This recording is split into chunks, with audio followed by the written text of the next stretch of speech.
လက်ထပ်ပြီးဘလောက်မှမကြသေးခင်မှာပဲသမီးလေးကိုထုတ်ပြလာခဲ့တဲ့မုံ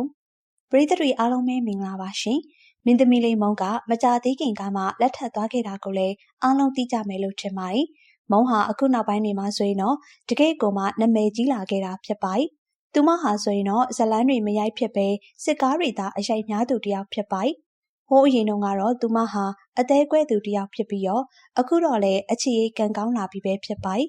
မုံဟာမကြခင်တုန်းကလက်ထပ်ခဲ့တာကိုလည်းအားလုံးသိကြမယ်လို့ထင်ပါတယ်။သူမတို့လက်ထပ်ပွဲကိုလည်းတူတူတိတ်တိတ်လုပ်ခဲ့ပေမဲ့လည်းသူမတို့ရဲ့မင်္ဂလာပွဲကမထင်မှတ်ပဲလူသိများသွားခဲ့တာဖြစ်ပါတယ်။သူမဟာဘဝနေထိုင်မှုပုံစံကိုလည်းရိုးရိုးရှင်းရှင်းဖြတ်တန်းရတာကိုကြိုက်သူတယောက်ဖြစ်ပြီးတော့သူမဟာမင်္ဂလာပွဲကိုလည်းရင်းနှီးသူတချို့နဲ့သာမင်္ဂလာပွဲကိုကျင်းပခဲ့တာဖြစ်ပါတယ်။အဲဒီလိုမျိုးကျင်းပခဲ့တာကြောင့်လည်းလူတိုင်းကပို့ပြီးတော့စိတ်ဝင်စားနေခဲ့တာဖြစ်ပါတယ်။အထူးသဖြင့်သူမရဲ့အမျိုးသားကဘာလို့လုပ်လဲဆိုတာနဲ့ပတ်သက်ပြီးတော့စိတ်ဝင်စားနေခဲ့ကြတာဖြစ်ပါတယ်။သူမအမျိုးသားကိုတချို့ကလည်းခရိုနီတထေးတယောက်ဖြစ်တယ်လို့ဆိုကြသူတွေလည်းရှိခဲ့သလိုတချို့ကလည်းသူမအမျိုးသားကအရာရှိတယောက်ဖြစ်တယ်ဆိုပြီးတော့ပြောကြတာမျိုးတွေရှိပါတယ်။အဲဒီလိုသိကျင်စိတ်တွေကိုလည်းမုံကတော့ဖြည့်ရှင်းပေးလာခဲ့ပါတယ်။မုံကလည်းသူမမှာကလေးရှိနေရဆိုတဲ့အကြောင်းကိုပြန်လည်ဖြည့်ရှင်းပေးခဲ့ပါတယ်။သူမဟာအခုချိန်မှာတော့သမီးလေးတယောက်ရှိနေကြောင်းကိုလည်းမီဒီယာကိုချပြလာခဲ့တာဖြစ်ပါတယ်။မုံရဲ့သမီးလေးကတော့အခုချိန်မှာ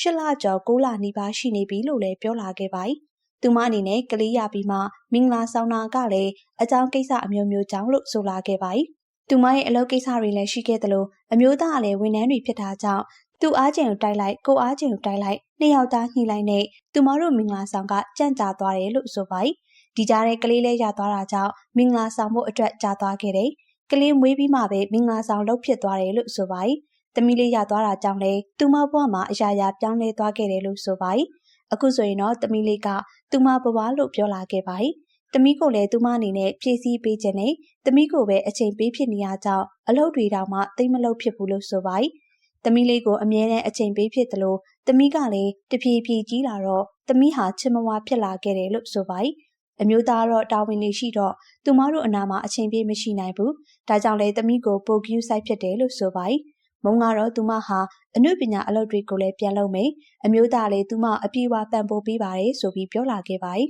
။သူမအမျိုးသားကအားလုံးထင်သလိုခရိုနီတတိတယောက်မဟုတ်ပဲအမျိုးသားကအရာရှိတဦးဖြစ်တယ်လို့ဆိုပါတယ်။သူမအပေါ်မှာလည်းအရာရာနားလေသူတယောက်ပါလို့ဆိုလာခဲ့ပါတယ်။သူမအနေနဲ့ဆိုရှယ်မီဒီယာကိုသိမ့်မသုံးဖြစ်တာကြောင့်သူမအကြောင်းတွေကိုသိမ့်မသိကြတာပါ။ဒါပေမဲ့သူမပတ်ဝန်းကျင်ကတော့သူမအကြောင်းတွေအားလုံးကိုသိပါတယ်။သူမအကြောင်းတွေကိုလိုင်းပေါ်ကိုမတင်ဖြစ်တာကြောင့်သာအားလုံးကတူလောဖြစ်နေရပါဆိုပြီးတော့ပြောလာခဲ့ပါတယ်။အခုလဲမိမိကိုကဂုံပြုတ်ခြင်းလို့ပွဲတက်လာတာဖြစ်ပြီးပွဲတက်လာတော့မှသာသမီးလေးရှိနေကြောင်းကိုထုတ်ပြလာတာဖြစ်ပါတယ်။သမီးလေးနာမည်ကိုတော့ထိတ်ထားမေမတီလို့ပေးထားကြောင်းလည်းပြောလာခဲ့တာဖြစ်ပါတယ်။ပရိသတ်တွေလည်းမုံကိုဘယ်လိုမြင်လဲဆိုတာပြောပြသွားခဲ့ကြပါအောင်ရှင်။